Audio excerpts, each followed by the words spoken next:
All right, crew, welcome to the weekly FBA Rockstar group Hangout. If you are just tuning into the recording, on about 20 to 30 minutes of chit chat on our end. So if you want to make it to these live versions, it's every Tuesday. We're doing it on a Wednesday because of scheduling on our end. But every Tuesday at 7 p.m. Pacific Standard Time. Hop on the live chat. You get to hear a lot of behind the scenes stuff, what's going on in our lives. So I will pretty much take the lead on this. So big exciting news is I'm going pretty much full-time with FBA, a lot more full-time, a lot quicker than I ever thought I would be doing. So I've only been doing this 8 weeks, and it's been freaking awesome. So I'll be going full-time, investing in a lot of pallets and a lot of, well, not a lot. I can only afford one truckload to start with and then work my way up. A truckload is 8 to 10 pallets at one time, which is nuts. So my topic I want to talk about this week is going to be about pallets, because I feel like I need to change the name of our group into like the pallet hunters instead of the rock stars, because we have a lot of pallet people that are digging them. So I want to start with the bare basics. A pallet is just a giant box. Unless you're ordering from a better company, like 888 Lots is one of the better companies as far as quality of items, because instead of one big box, you guys are probably seeing my video I've done on this on YouTube, they do smaller boxes so the items stay in better condition. I was very happy with my purchase. I actually just had my 888 Lots hit the warehouse about 4 days ago, and I'm starting to see some stuff fly off the shelf, which is pretty cool. So I'm going to do an update video on profits on all that stuff later. So the basics are you get a giant box of overstock items from different companies. It can be Walmart, Amazon itself has overstock items. I wish they say overstock, but really we all know as FBAers, these are shipments they lost. They sell them to different companies, and then we get those back. I've gotten bulk. I've done 2 bulk pallets, bulk.com, and I've done 1 888 lot pallet so far. And I always get the products, you know, this is Goodwill, but this is an example. I get the products that have the actual FBA sticker still on it from the old person. So a quick tip is if you ever see that, if you get pallets and you see a bunch of products from other FBA people and they have their own stickers over the UPC code, you don't need to peel that sticker off. If you want to make it look cleaner, you can, but as long as you put it over, put your sticker over their sticker and make sure the edges line up and it doesn't even look like there's 2 stickers on there. So that's what I did on my last load, and it saved me like an hour because I didn't have to sit there and peel every single one off. But if it's all wonky and it's going to look cheesy having 2 stickers overlapping each other, take the extra minute and peel that thing off. So with pallets, you get a bunch of overstock items, right? They get delivered to your house or your business, wherever you're running your business out of. For me, it's right here in my garage. It's just like my FBA, / gym. I'm also a personal trainer, health fitness coach. But you can see this half of my house is going to be all FBA goodies. So I have pallets delivered right here to the garage. They come in here, and then you open up the box. And if you've seen my videos, I did the opening right there on video. It's a giant box of stuff. And I know for me, it's kind of like, what do I do with all this? So step 1 is you need to sort, because not everything is going to be in prime condition like if you're doing retail arbitrage, because everything is thrown into a box. You're going to have damaged goods. So I want to say, if you're planning on doing pallets, my few tips that I have for you. Number 1, you have to be willing to take a risk. There are absolutely no guarantees in purchasing a pallet. Purchase a pallet that you know has a manifest ahead of time, meaning they give you an itemized list of everything that you get. Because before you even think about hitting that purchase button, you want to make sure that you scan every single item into, I use a combination of Jungle Scout Pro if I'm using my online source, or I just put it right into my app. They usually give you the UPC code. So you just plug it right into your scanner's app, and it pops out with your profit and all that kind of stuff. So you want to make sure you order a pallet you can actually make money on. Some of them you might have to search a lot. For me, to purchase a pallet, I sort through probably 8 to 10 pallets. I say no to more than I purchase. So that's one thing a lot of people don't realize is, yeah, I've had success with pallets so far in the 3 that I've done, but it hasn't been just a quick, easy, oh yeah, this one looks good. Click, order, boom, box it up. Oh, there's all my sales and profits. Yay, flowing in money. That's not how it goes. I spent hours researching and inputting every single item into my app and making sure I can make money on this thing. So that's where I give you step one is you have to be willing to take a risk. I forgot, Jackie, I want to say Jackie ordered a pallet from, liquidation.com, one of the liquidator sites. They're all pretty much the same. So she ordered a pallet and it was a bunch of crap. That's part of the risk. It sucks, but that's part of the risk. So number one is you have to be willing to take a risk.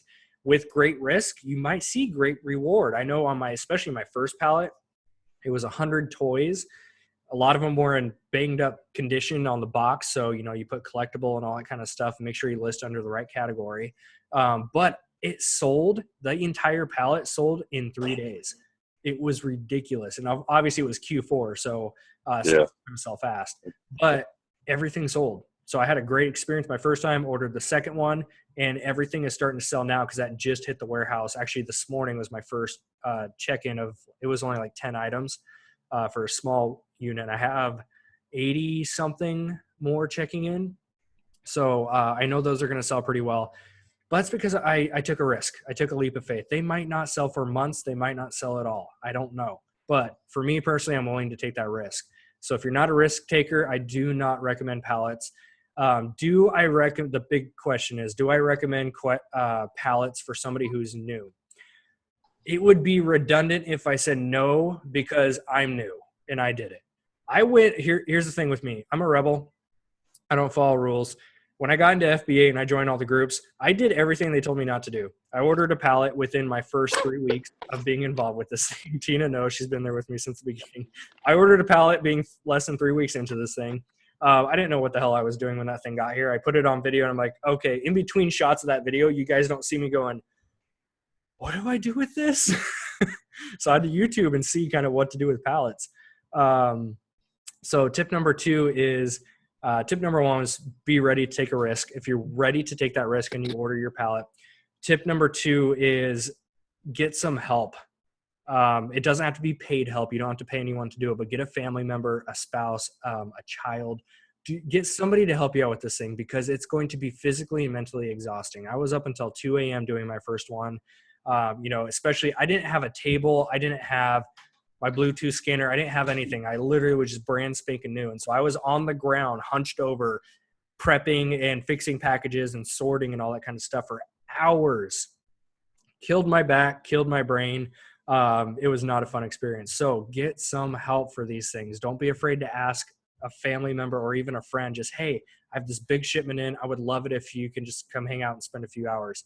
Listen to some loud, good music, crack a few beers, do whatever you got to do to make them happy. Everyone's happy in the end.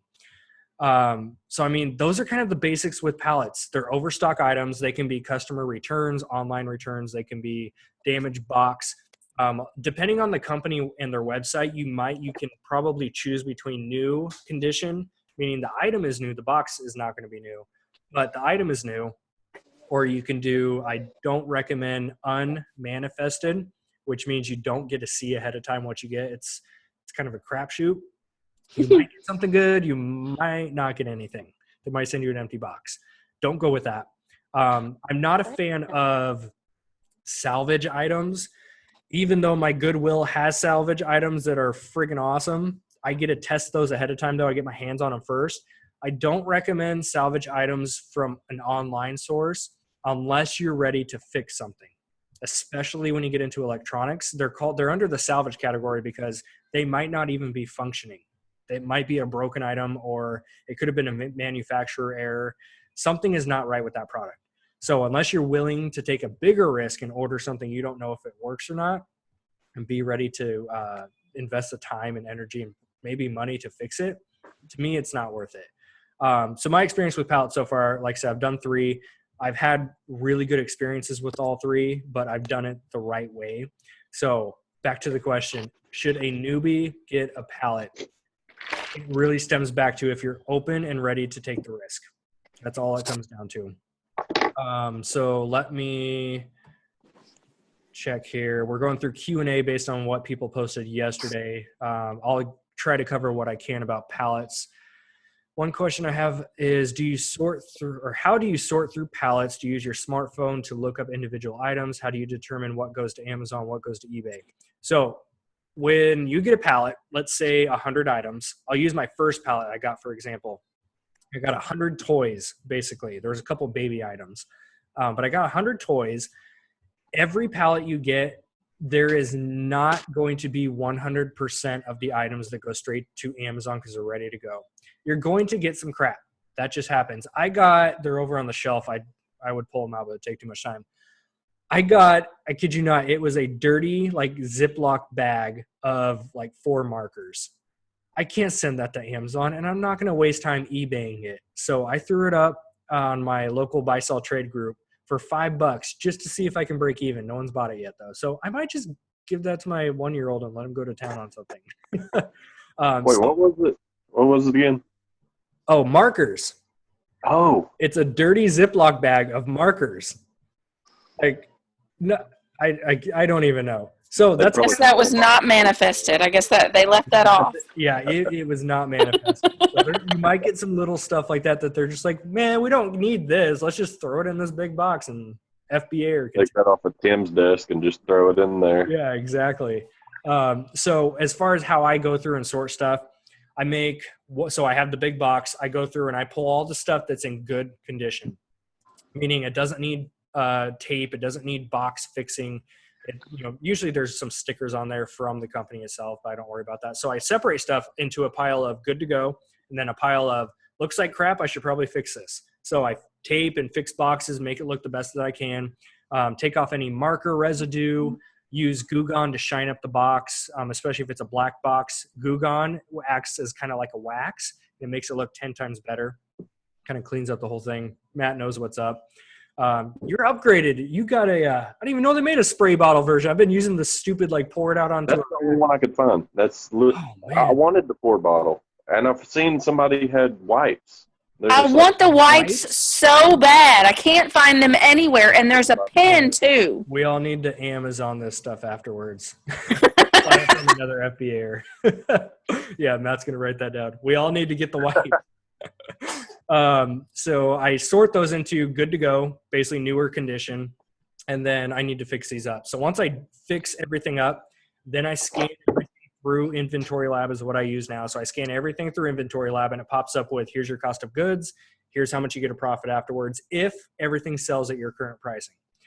Then after that, I go through and I print off the labels, blah, blah, blah, blah, blah, and then box and ship. Now, everything that is in the bad condition pile, as I'm fixing them up, if they're in just too bad of a shape that I don't want one of my Amazon customers even looking at that and thinking that's their product, that's going to my eBay pile. And the very odds and ends stuff that I just can't eBay for some reason, or I don't have the time and energy to put into it because I haven't dabbled into eBay too much because I don't like packing and shipping every single product myself. That's why I pay Amazon. So Amazon has spoiled me. I was an eBay seller for a year, and Amazon just oh man. You're literally, a lot of people complain about fees, but you're literally paying them to do customer service and to box and ship everything for you. And they're selling it. They're doing the marketing technically. They have your stuff popping up in buy boxes and that kind of stuff. That's another conversation another time. So, as I'm sorting through, I take the stuff that I don't want to send into Amazon. And then I make an eBay pile, which is usually like, sometimes electronics, some of the bigger toys, all that kind of stuff. Usually if the packaging is just so beat up that I can't Amazon it, I'll eBay it. The odds and ends stuff like those markers, just stupid stuff. I have you guys can see this in my local buy sell trade pile there.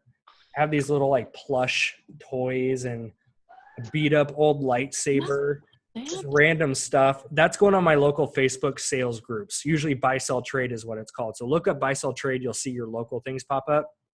And so for example, if I paid on that pallet, I got 100 items total at about $400. So I paid about $4 per item.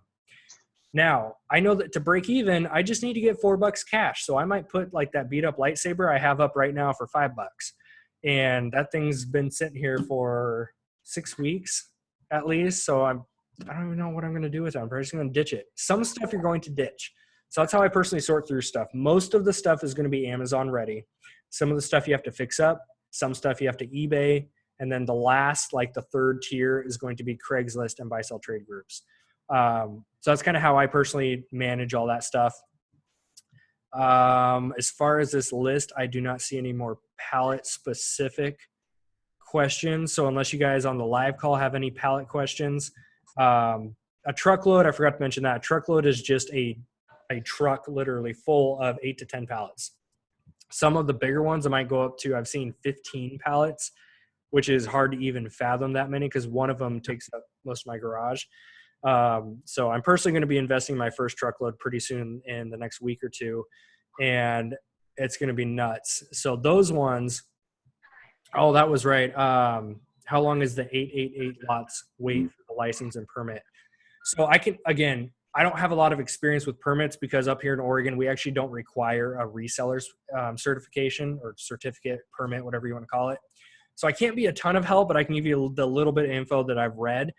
As far as time, it varies state to state. You have to go on to, here's my tip. Go on to Google, type in, for example, I would use Oregon.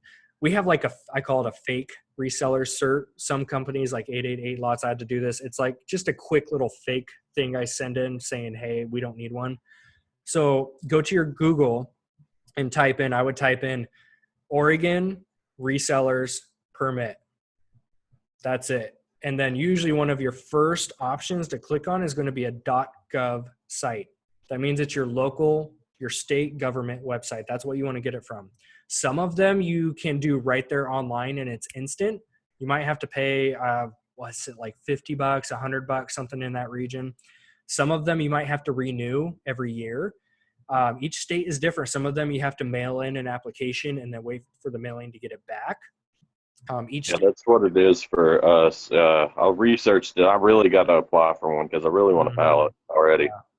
And Tennessee is one of the only. There's like 4 or 5 states that require a reseller's permit from bulk, and of course Tennessee is one of them. Yeah. But it's $15 a year. I think it comes with your business license. I'm almost 100% sure. $15 a year, and you just got to wait I think it's a week or 2 for it to get to you. It's not like instant email or anything. It's a paper copy, but I really gotta get that real bad. I just got mine. You don't have to pay for it. All you have to do is go online, fill it out, and they send it to you. I got mine in 5 days. Nice. Oh. But you don't have to have a business license to do it, and it was free. There you go. She's in the same state, so you already know that's legit. I know. Can you post the link to that in the group? I will do my best. I will go back and look for it. Yeah, it was super easy. And some of the questions that I didn't know how to answer, I guessed, because they didn't apply to me. So that was it. And I will give you a little bit of advice on pallets. If you can find a local company that serves you pallets, which is what I 99% deal in, and build the relationship, they are amazing to me. They call me. I'm the first call they make when they get a new truckload of stuff that they know that I like. She sends me an email saying, no, don't come look at this. It's all crap. You don't want it. But if you can find somebody local, do your best. And Tina, how'd you find your local one? Yeah. I actually found it on Craigslist. Nice. And just would you use if you're searching for one? I looked up liquidation, surplus, wholesale. We have other companies locally, but I think they cherry pick. They go through and take out what they want and then leave you what's left. And the particular company that I deal with does not cherry pick at all.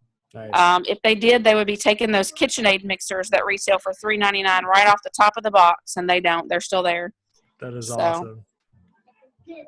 Yeah, so maybe I should just book an extra week when I come visit Nashville, and I'm gonna go to that. You can take me there, and I'll get a pallet. We'll break one down. Let's go. That's awesome. We had a local place here. I found it on Craigslist. They said that they had like 9 pallets or whatever to choose from. I emailed them. They said, well, we only have 3 now. They're vacuum cleaners and heaters. And I'm really thinking that they're the middleman, because if they weren't, then I would think that they would have a steady stream of pallets coming in. And then I emailed them later on and asked, okay, when will you be getting some in? And they said, well, we never know. It could be a month. It could. I would think if they're a liquidation company, they would be getting a constant stream of pallets. So that's why I'm thinking they're the middleman. I really got to do some more research on finding a local one. Surely over in your area, even though Memphis is big and we don't have a local company, which makes my ears perk up and want to make us a local company. But that's always a fun adventure to get into. Right. But this guy that I deal with, I mean, he showed me he did almost $2 million. He ordered like $2 million in truckloads last year. That's insane. And people are lined up at the door. So he's in Arkansas, but I drive. I don't mind. Oh, yeah. For that money, go for it. Right. I will go. I do. And, of course, that means I don't have to pay shipping. So that saves me a little bit in the end. But his stuff's pretty good so far. So that is one question I've had is the shipping on a pallet, how they bring it in, pallet jacks, all that kind of stuff. So I can only give you advice on what I've done. So with bulk.com, I'm in Oregon. They're located, I don't even know, it's somewhere over Ohio area, East Coast. So they do a flat, no matter where you are at, they do a flat $150 shipping rate. So for me, it might be worth it because I'm a little bit further away, but if you're really close to their home state, you might want to give them a call and just say, hey, I live next to you guys. Can I come with the truck and pick this up? I looked it up and did you? Can't. No. They do not allow it. Okay. Which is stupid. Like you're like maybe 50. There's one that's in Tennessee. I don't know where it is. Okay. You're like 50 miles, maybe 200 miles. Even if it's 200 miles, it's, I mean, you drive and pick it up. I mean, it's cheaper. Yeah. But no, they want $150 even if you're in the same state. You can be next door to them. And it's bad. Yeah. After working with this particular company, like, I obviously have companies I lean towards because of better quality or customer service, other companies, but I'm not endorsed by anyone. I don't, I'm not getting paid to promote anyone. But with Bulk, I can tell they're a newer company. Their customer service is not that great. The 2 times I've had to call, both my shipments were about 3 days late compared to when they said delivery time would be. So I actually had to pay somebody to be here at the house all day because I was working that next day. So I had to pay somebody to be here to accept the shipment basically. And the customer service is not that great. The 2 times I've had to call, like I said, they were not the happiest people. I don't know if they just had a crappy day or what. So hopefully they get better. That's my hope because I've had great experience so far with the actual items. That's just me personally. And then their shipping rate is a flat $150. If you do, I haven't done any other website, so I don't know how their shipping works, but I would always call ahead of time if you're in their area and see if you can skip that shipping thing and just go pick it up yourself. Like Matt said, even if it's a couple hundred miles away, it's cheaper to spend $50 in gas and put a few miles on your car than it is to pay that premium for shipping, which is ridiculous.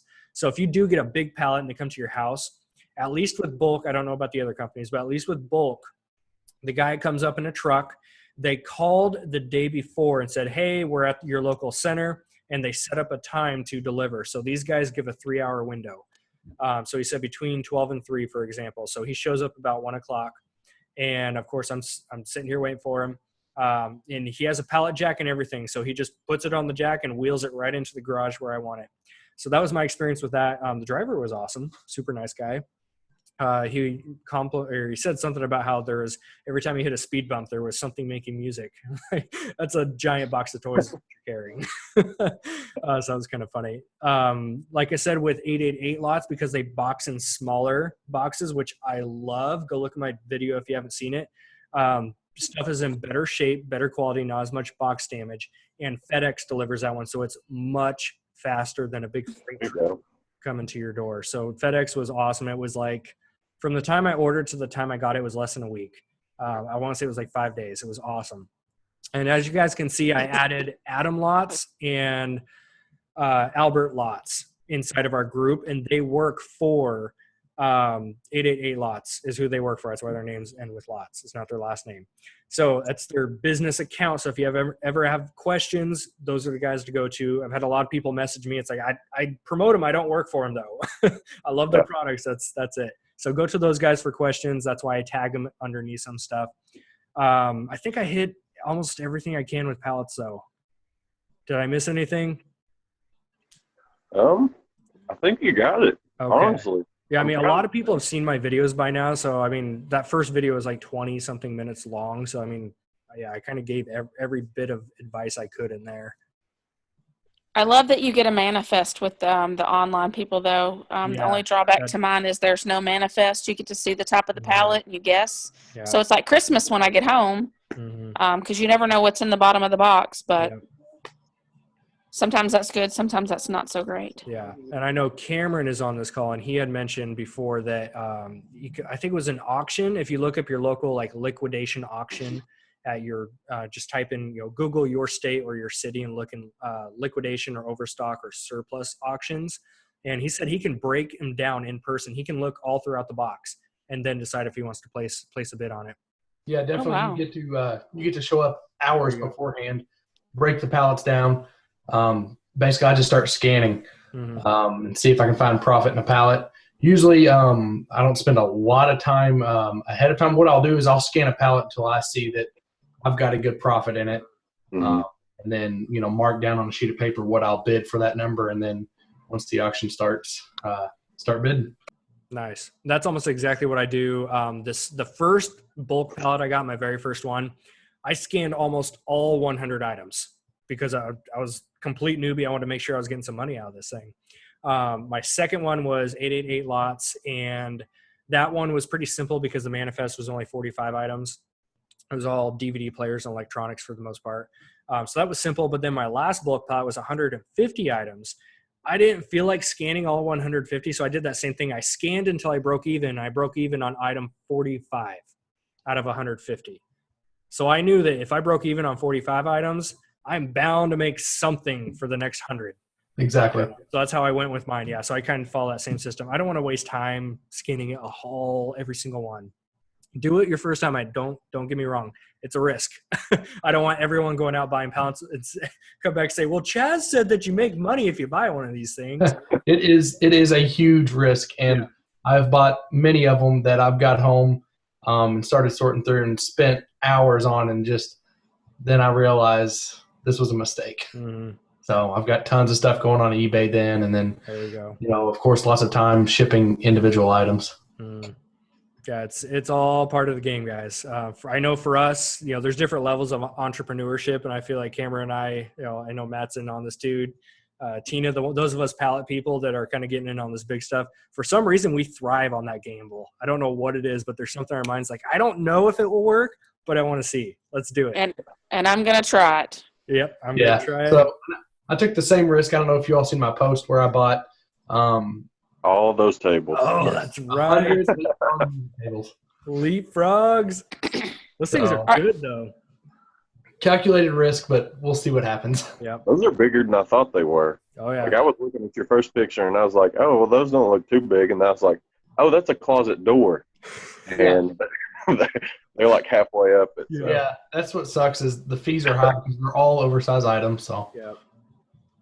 Have they made it there yet? Have they hit the warehouse yet? They checked in today, and I have sold 3. Fabulous. Just refreshing every really 2 quick. seconds. I got one other seller on it. And he's got 1 in stock. Oh man, done. Those are going to be gone in a week. That's awesome. Sweet. Yeah, I think I've covered as much as I can on pallets. Again, I'm always here to help you guys out. So if you ever have questions, message me one-on-one. I'm very transparent if you didn't get that by now. So if I've had experience, I'll give you as much info as I can. If I have not, I'll just tell you, I don't know. Go ask the group. So Matt's going to take this over, and he's going to get into something that helped me out a lot. I did not know you can sell, and some of you might not know this. I didn't know you can sell electronics that are used that do not have a box. Like for me, I'm huge on Goodwill. That's no big surprise there. So I always walk by these DVD players and little voice recorders and stuff like that. And some of them don't even have adapters or power chargers. They're just like the DVD player. And so I walked past this stuff for weeks, and then I saw Matt do a video where he was wrapping up, and I went, what? So I've sold several of those items because of Matt's tip. So he's going to take that over, and that's all you, buddy. Okay. I got a little checklist. It ain't too much. I do know the kind of questions I have been asked, and I've been asked to tell on the live stream, I pretty much got, here's, I guess, my steps. First, you want to test it. If you can test it in the store, test it there. That would be the ideal thing. But one thing I have seen around the thrift stores here, if it plugs into the wall, you get like 7 days to return it if it doesn't work, and you can vigorously test it as much as you want and make sure that it works like it should. And I have gotten stuff. I'm kind of, I don't know. Say what I do, not what or do what I say, not what I do. Because I threw away about 3 electronics today after I was going through all my stuff. It was cheap ones. I mean, it wasn't too much. I probably had $20 invested in all of them. But open up the battery compartments. Make sure the batteries aren't corroded, because once they are, it's 90% of the time that electronic is not going to work anymore. There was a Sony Walkman I had. I was just paid $3 for it or something. It was selling for like $40, and I was just, I guess, in awe of how much it sold for, and I just grabbed it and didn't test it, and got it back here, opened it up, batteries corroded, put fresh batteries in it, cleaned up the contacts. No, it was dead. One tip, also, carry batteries in your pocket. The most common ones, I mean, obviously, are AA and AAA, but take a 9-volt. There's been a few alarm clocks that run off of 9-volt batteries, and you only need one. It don't weigh you down that much. Another thing is, well, let's just say, let's go to model numbers. How to look up stuff that does not have a box. Who was it? Was it Teresa that asked that? I think so. Yeah. I wish you can scan a model number with your scanner. That would be awesome. Oh, yeah. That'd be sick. But I've got a couple examples. Here's a business phone. I actually got this off of Craigslist. I got this and 3 more phones for $20. This alone will profit me $40. So all the others are just extra on top of that.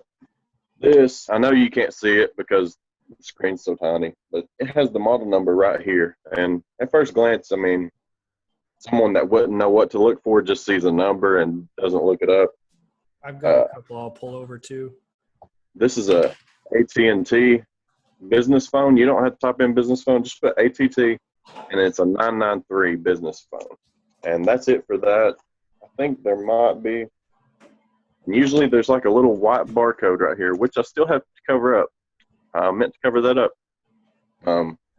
Sometimes it'll say model and then have a little colon and have like the number or whatever. That's another way to tell the business or the model number.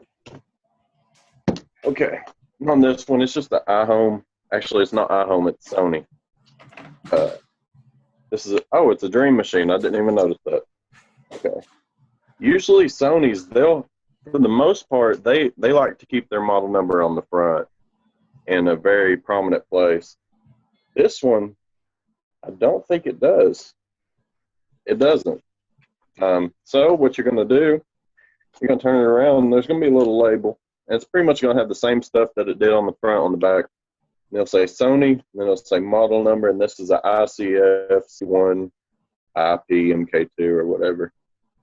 And that's pretty much it for stuff that doesn't have boxes. Now, don't give up on stuff that doesn't have a model number. Hold on one second. So while he's grabbing that, I'll show you guys a few more examples real quick. You always want to make sure it's the right color on top of that. Like, I know I've sold several iHomes lately. First, I don't know about your guys' Goodwill, but my Goodwill always has piles of iHomes. Some of them you make like $10. I've had a couple that will profit like 60 though. And you always want to make sure, because they have white, black, all that kind of stuff, make sure you're listing underneath the right color. So a lot of this stuff, like I looked on the back of this thing and I couldn't find where the model number was. And then I looked on the front here and it's underneath the Canon. Yeah. So here's an example of a mess up I did though.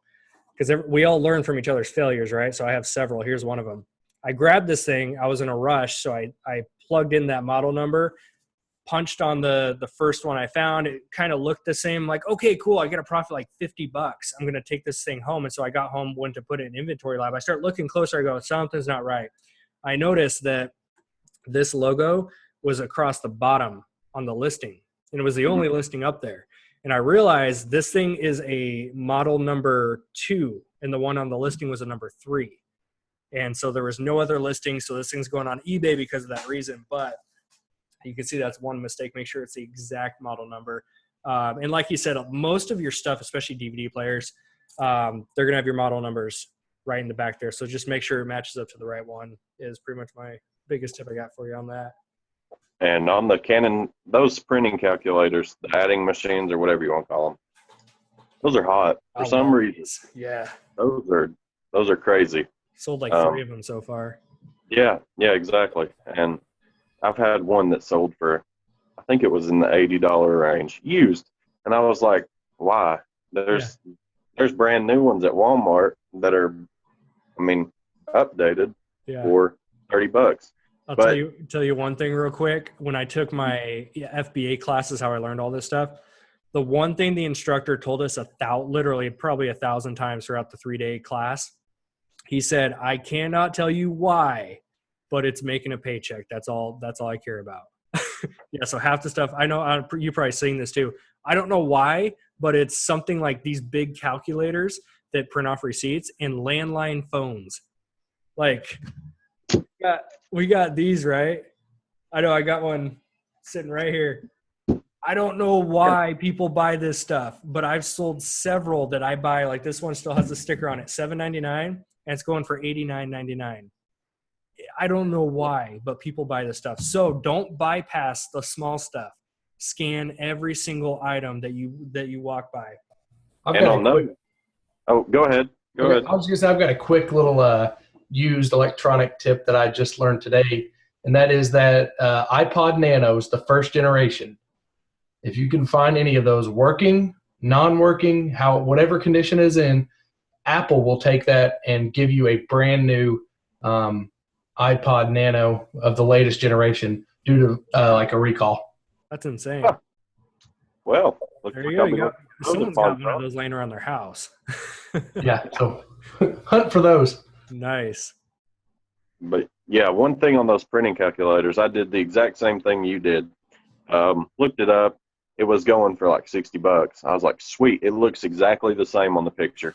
Where the logo is, everything, the colors. And I got home and I was looking at it, and most of the Canon, whatever, it ends in a Roman numeral. That Roman numeral was a V, and I had a VI. Oh, and no. I looked up the VI, and even on eBay, it was going for like $10. And I was like, I have no money made here. So another tip: donate them back. You usually get a coupon, you get a receipt, and that's tax deductible as well. That'll go under losses. Let's see stuff that doesn't have a model number. This is a VCR rewind or VHS rewinder. I have no clue why they're popular. I don't ask questions. I just sell them. Doesn't have a model number, but it's made by the company Kenyo. I just looked up Kenyo rewinder, and I just matched it to the picture. This one's going for like $30, and I paid, I don't know, like 2 or 3.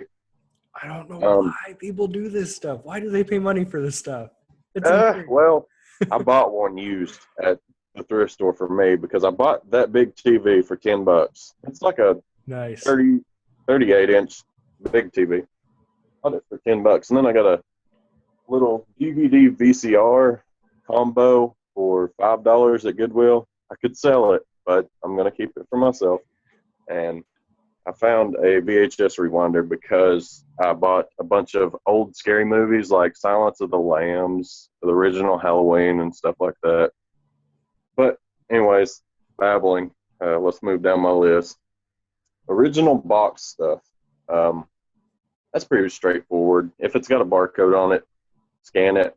If it's new, if you open it up and it's new, you better inspect that box. Mm-hmm. Because you can get kicked off of Amazon for somebody can return an item because there's a ding in the box. Even though it's brand new, they can return it and open I think it's called an A to Z claim. I haven't ever had any, but you can be in some serious crap if you sell something that's new and doesn't match what they consider new.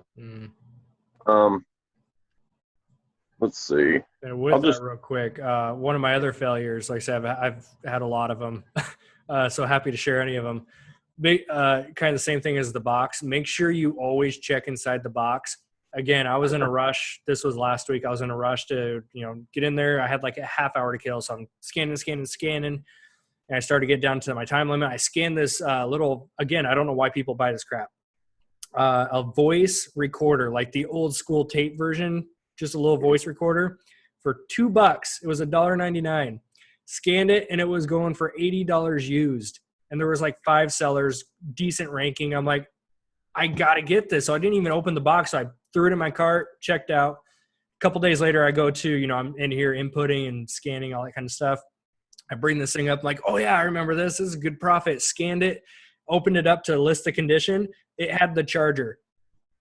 That's it. It didn't even have the actual recorder, and it was just styrofoam and a charger. And so it's a prime example. Check inside your boxes at all times. I'm guilty of that as well. It was about 2 weeks, or I'd say it's about 2 or 3 weeks ago. Hold on 1 second. So if the box has a ding, you got to list it as used, and you can't even list it as like new, because if you look in the description, like new is a pristine box. You can't do that. Yep. You got to list it as used very good, and whenever you go to used very good, you can insert in the description that it's brand new in the box, but the box has damage, so you can't sell it as new. Mm-hmm. And you can still charge about new prices. And whenever somebody scrolls down through the offers, they can see that yours is brand new and still get a few bucks off because the box is damaged.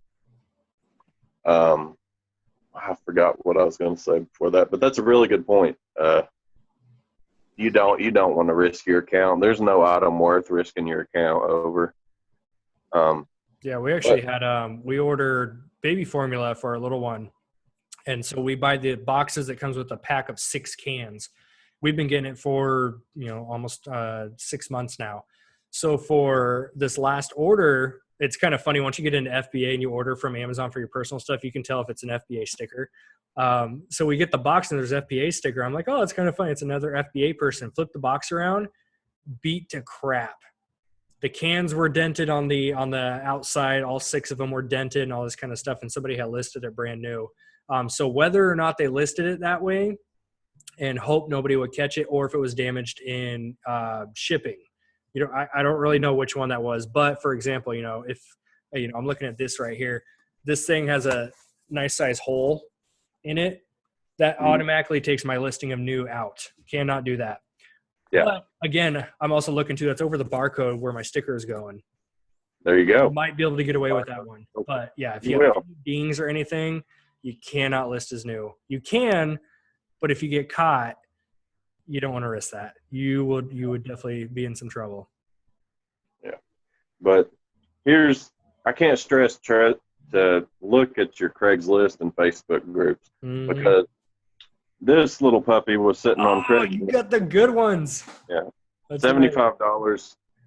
He said it's only been used 2 or 3 times. I didn't even know what it was for. I asked him, I was like, what is this even for? And he told me it was for a theater system, and you can do everything from this little screen and this touch screen. I fooled around with it a little bit, but you can't do much since it's not hooked up. But there is really no damage on the box, so I can sell this as like new. The thing inside is pristine. I wrapped it up real nice. I put some bubble wrap around it, put a little bit of void fill in it. Paid $60. I'm trying to figure out what I listed it for. I think it was up there for a lot. Yeah, I think it was $345 or $350. Yeah, because I had sold one literally a week ago, right before you posted. I sold it was a model that was older than that, but the same LG type thing, and it sold for $250. Yeah, it's crazy. I don't know why, but it makes a paycheck. Yeah. Okay, and the next one is without the original box. This kind of goes back to looking up the model number. If you see something like this sitting on a shelf, just take a look at it, look up the model number, test it. With this, honestly, if you plug it in to the wall, everything pops up and you go through the menus and everything. So that's testing it good enough. Until you take it home, then you need to hook it up to your landline and make sure it still buzzes and everything and make sure it still works. How to package. Okay. I got a video on this. It's not an updated video. I really need to put an updated video. But it's on my YouTube channel. If you look up Matthew Duncan 54, you'll see it. It's how to prep used electronics. And pretty much what I was doing is wrapping the electronic completely in bubble wrap, at least one layer, and then stretch wrapping the whole thing over it. It made for a killer. I'm trying to think, because I had one that was left over from last shipment that didn't go in it. Yeah, it's up there, but I'm not going to fool with it. It'll take too much time. You could throw this thing like 20 feet, and it would protect it like crazy. But I watched a video. I think his name is Michael Pierce or something like that. He's on YouTube. And I watched his video on how he prepped and packaged stuff. And he said he has scoured through the Amazon guidelines on how to pack stuff.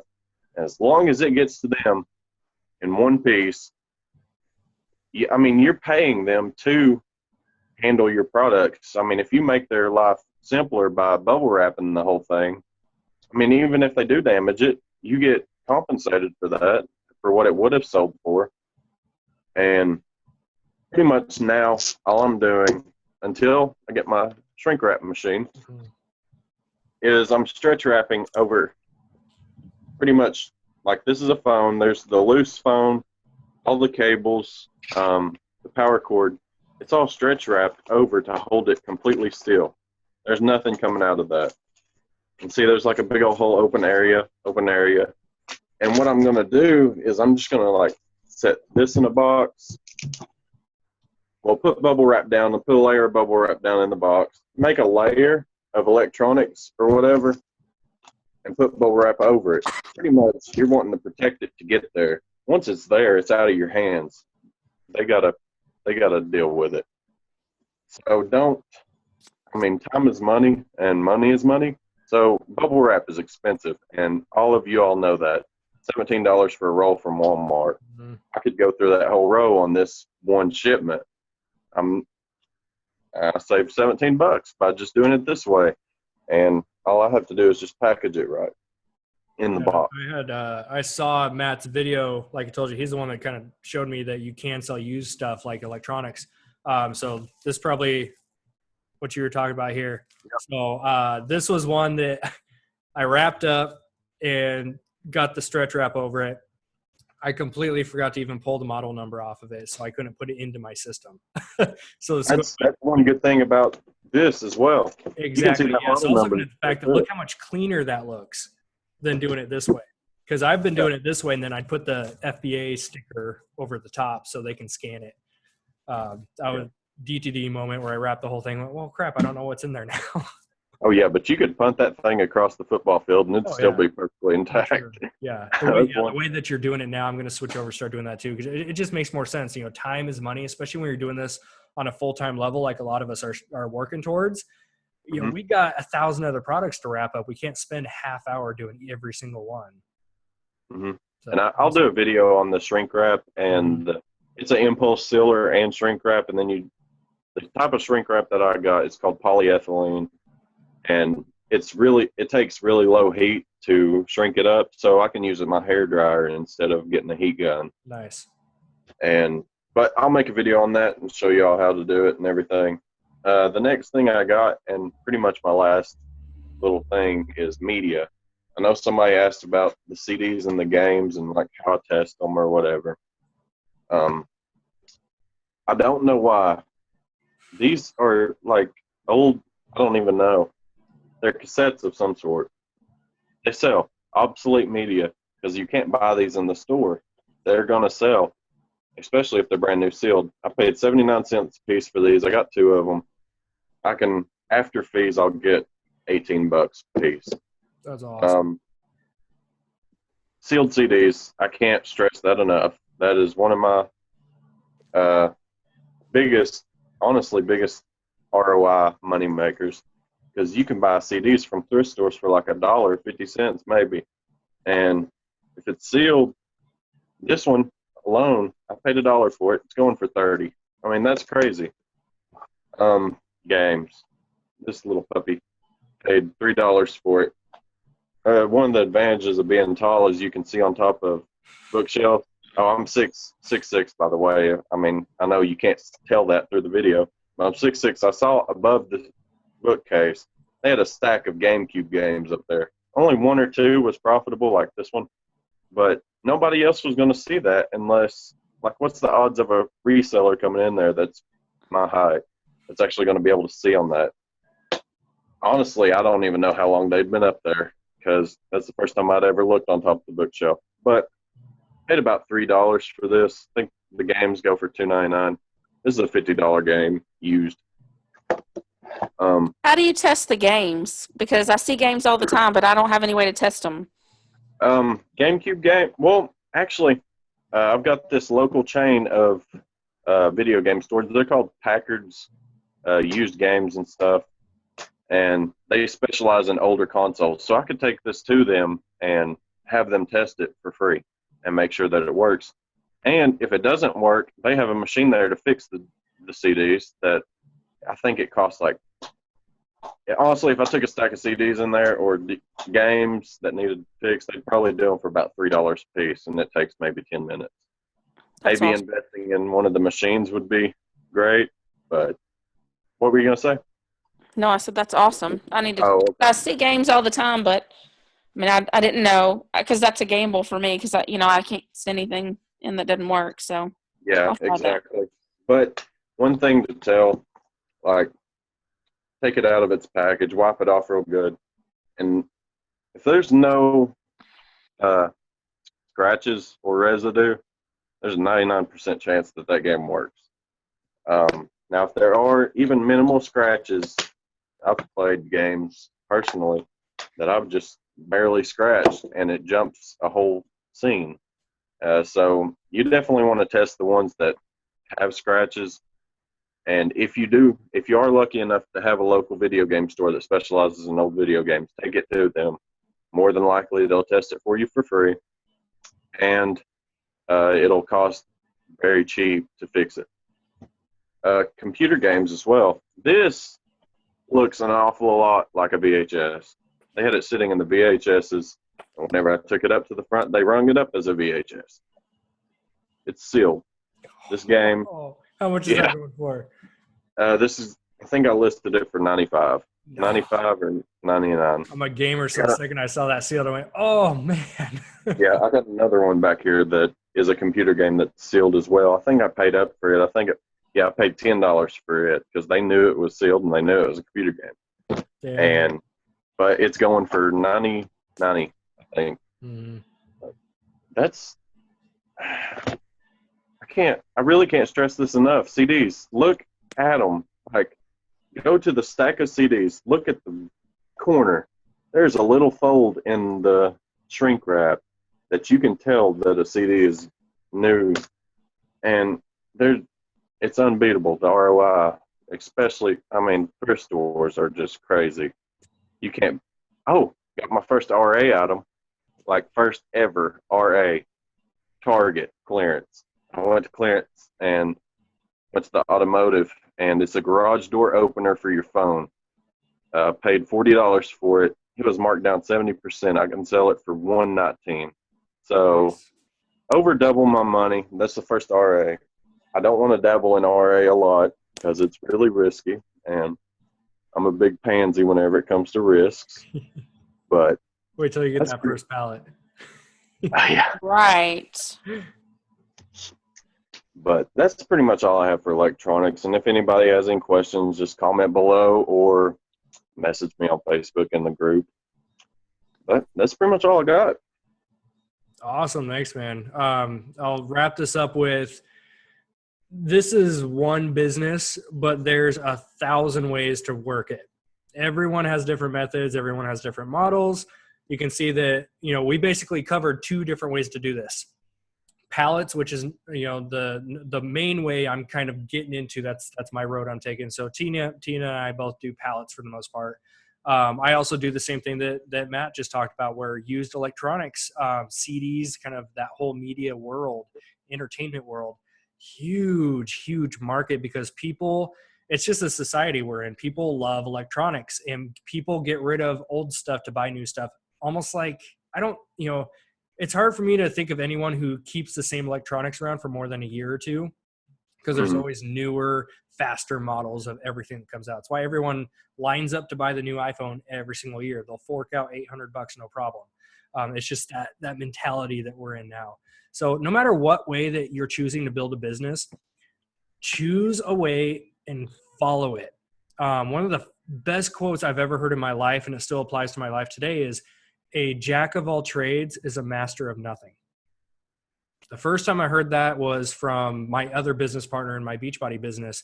I was dabbling into Facebook marketing, YouTube marketing. I was dabbling into all these different items. So I was spreading myself really thin, and he sat me down and said, Chaz, a jack of all trades is a master of nothing. Choose the couple things that you want to go into.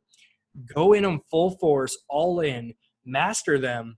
That's where you build your strength. If you find out you're not that great at them, try something else. So if you're doing RA and it's not working out for you, try going to thrifting. If thrifting isn't working out for you, try going into a pallet, try going into used electronics.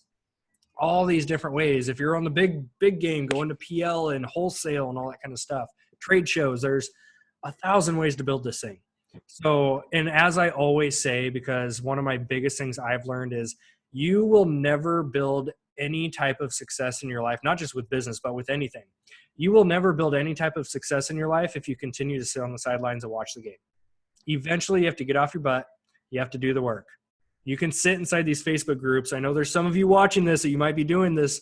You might be sitting inside these Facebook groups watching everyone else's posts. So, you see like my score of the day, I made $80. Like, ooh, yay, good for you. And then you see Matt come in with his crazy phone that makes sandwiches. Like, you made $300. Oh, yay, good for you.